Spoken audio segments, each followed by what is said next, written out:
how to fix App Store payments not working. Hey everyone, welcome back to the channel. If you are new here, don't forget to hit the subscribe button and turn on the notification bell to not miss any updates.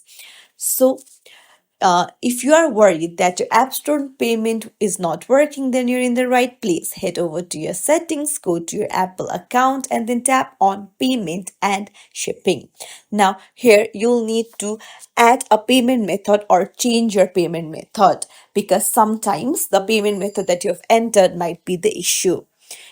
If you have already done it and it still doesn't work, then what you can do is you can go back and then you can scroll down and go to Face ID and passcode. Here you'll need to enter your current passcode and then you will see use Face ID for, and then you can see iTunes and App Store. If it is toggled on, then toggle it off and wait for a while and then try toggling it on back again.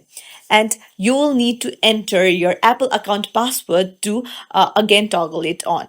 And after that, check if the payment is working. And that's it. I hope one of the solution helps you out. If you found this tutorial helpful, don't forget to like and subscribe to our channel for more tips and tricks. Thank you.